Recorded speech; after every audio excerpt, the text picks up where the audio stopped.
Hi, everyone.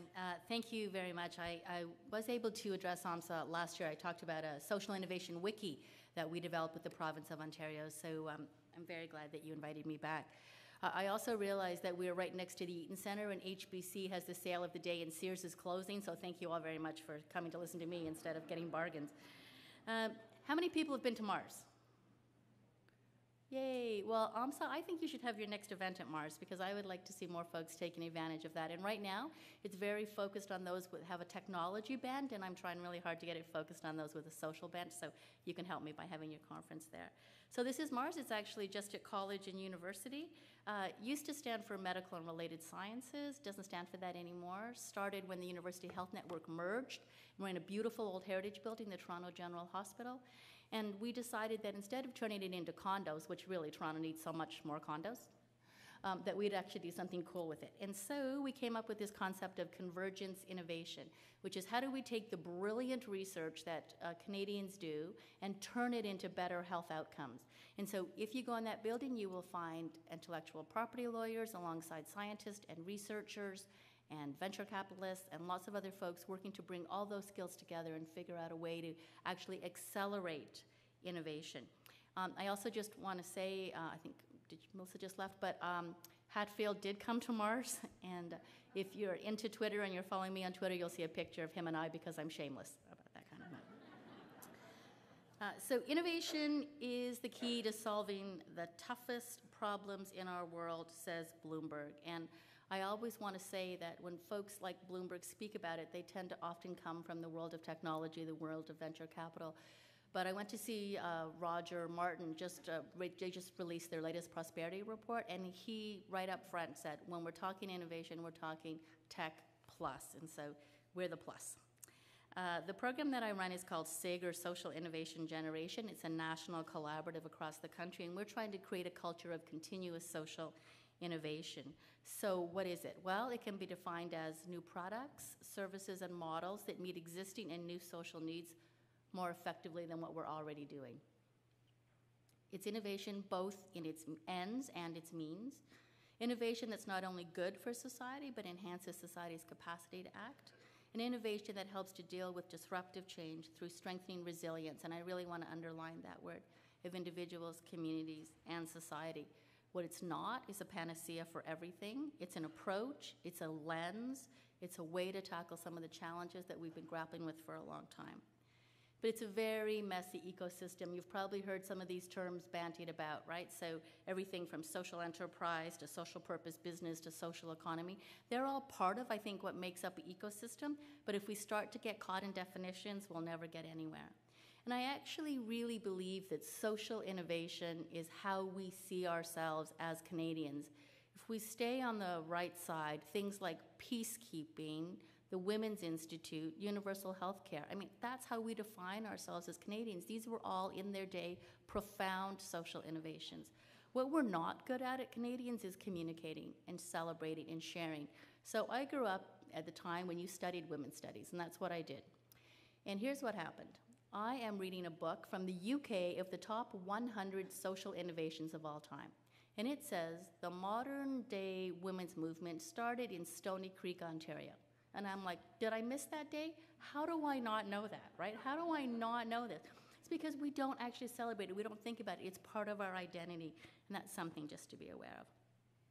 So here's the challenges we're facing right now. We have these rising complexity. It feels so challenging, and yet our public systems are not growing as fast, not growing in the same way.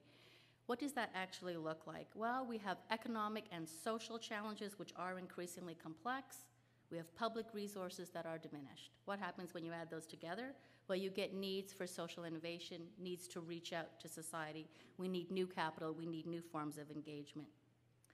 People are better educated and informed than ever before. And you know who knows this? Doctors, right? Because when you go in to meet your doctor and you bring all the stuff you printed from the internet and all the research that you've done, they really like it better when they were God, but it doesn't work that way anymore. So the technology increases the capacity of people to organize themselves.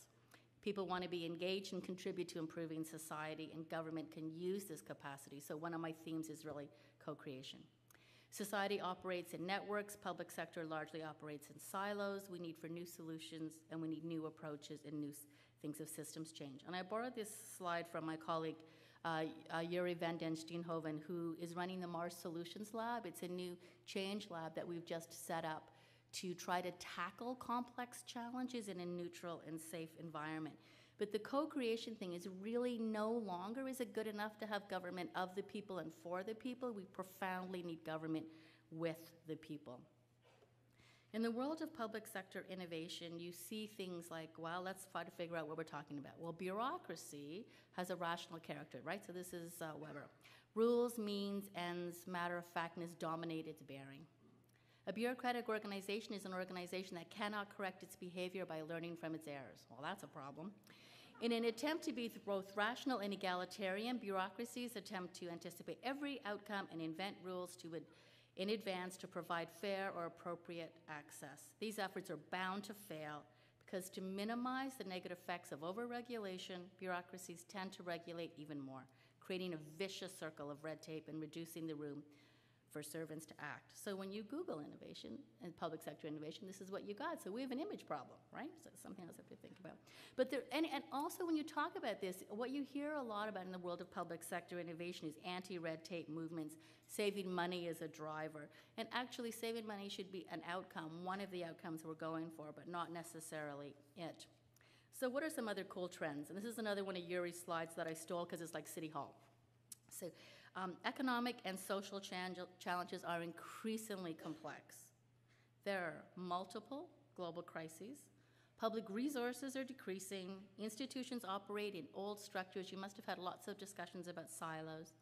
And then I've said the other things. People are better educated, informed, more engaged. We're trying to mobilize private capital for public good. There's a whole world of impact investing, social finance that's really taking off, and technology, of course, increases the capacity of society to organize around those. But there still remain some pretty profound barriers. Mandates, politicians, risks, transparency and accountability, the demands for those. But boundaries are everywhere, and anybody in any sector will tell you that innovation is hard. We need to look at opportunities for cross-ministerial, cross-departmental opportunities, and I just picked this one because I worked with a group of ministers, probably the same ministers that worked on the Ontario Poverty Reduction Strategy, to hold a partnership for social change, which was an event that got these guys to think about social innovation, but had all three ministers come together. Now, I believe that I deserve a Nobel Prize because it was 6 weeks before the election. They all wanted a lot of airtime, and it was a little bit crazy making. But what happened was I got 3 really cool champions out of it. No Nobel Prize, but 3 really cool champions, which I've been able to play as they went on to other ministries. So for example, Glenn Murray went on to economic development, and we've been able to build a lot of resources and support there as well. This was that wiki that I mentioned earlier. So this is one of those classic, how do we actually work with people to get them to develop a policy? And this was a social innovation policy. So we spent as much time as we could working with Anthony Williams, who wrote the book on Wiconomics with Don Tapscott. Who can afford Don? Anthony I could get. And he was really helpful in helping us create this wiki, which was the first crowdsourced policy developed tool that the province of Ontario had used. We also try to convene. I mean, we do have a very cool space. And just last weekend we had a GovMaker Day, which is all about open gov and workshops. And you have to really be prepared to hear what people are going to say, right? You have a loose agenda, but you let people set it. You let them figure out how they can convene online and convene offline. Both are absolutely critical. And then how do you create these enabling policy environments? So I mentioned this whole world of impact investing. We held a Canadian task force on social finance, chaired by the CEO of Mars, but we also got people like Paul Martin on it and Stanley Hart, just so we could be politically neutral. And we came up with 7 recommendations for mobilizing private capital for public good. And as a result of that, there were several recommendations, like a new hybrid legal structure that would reflect this new business, that it's not just nonprofit, not just for-profit, but it's got an embedded double or triple bottom line of economic, social, and environmental. And because I did all this work in Ontario, I wrote white papers, and then BC enacted the legislation. Not happy. But But Ontario, there's still hope, and they're still researching it. So that's what that stuff is over there. And then the province of Ontario just launched their social enterprise strategy, which called Impact, if folks are interested in that. The thing is, complex challenges or wicked problems are tough to solve. So let's look at some of the natures of wicked problems. So there's no agreement on the nature of the problem, and certainly no clear view on what interventions might work to resolve it. There are complex interdependencies which may reveal or create new problems when trying to solve aspects of the wicked problem. Multiple stakeholders, some of them unknown or invisible, normal solutions don't longer work, and there's often a gap between the expressed values, belief, and attitudes and the behaviors that we see, and you can only understand the problem once you try to solve it. So we went to the province of Ontario and said, okay, give us some wicked challenges. So once we got the definition right, give us some wicked challenges that you're trying to solve. Give us a problem where there's an end user, someone who can really benefit from this. Give us a problem where the needle is stuck. So you've been working on this for some time and the needle is just not moving. Something that you feel could benefit from multi-sectoral engagement in this neutral platform that we're able to create at Mars. And here's the toughest one, a problem that you don't actually know the answer to. And not only do you not have the answer right, you may not even have the question defined right. And so after lots of iterations and letters of interest, we came back with chronic disease prevention, social housing for vulnerable populations, and we're focusing also on food and food systems. So easy, so we should have it done by dinner. You're having wine and cheese, I'll get back to you. But what we're really trying to do is scope out those problems in such a way, so we've hired ethnographic researchers, we've hired designers, we're hiring people who don't normally come and play with us in this space to come into this neutral sandbox and tackle these challenges differently. So one of the first things we've done is go into the priority neighborhoods. We've given young kids cameras and get them to take pictures of their food throughout the day, where they buy their food, what their, they won't write it down, but they will take pictures. They take pictures of everything. So trying to use ethnographic researchers to sit with them and figure out some of those issues differently so we can understand all these concepts a little bit differently than we have historically. There are different types of problems. There are this sort of, I guess you'd call them tame problems, where you can manage this, you have a recognized set of responses, you know what to do. There are crisis problems, which I'm sure you also know all about. With directive leadership, crisis is clear, urgent, and finite. Permissions for actions may be, that may be less acceptable in normal circumstances become acceptable there.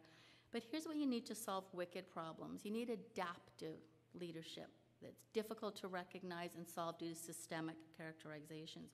You need to solve the problem. Sorry, I'm finding this a little hard. Sorry, you need to solve the problem requires to resisting creating the technical solutions. He's Dutch, right? I took his slide. I should have done a spell check for it. To create technical solutions is not good enough to solve the problems, but you need to create environments where society can develop solutions and learn together. So this is this whole new form of leadership that we actually have to train ourselves for. There's lots of kids who think this way. It's actually who they are and how they think. We've got to figure out how we do this intergenerational learning, how we create the opportunities for this adaptive leadership to rise up. But here's the deal, we're absolutely on trend on this issue. There are labs all over the world, from Denmark, where they have a lab inside government where they're trying to work on this issue.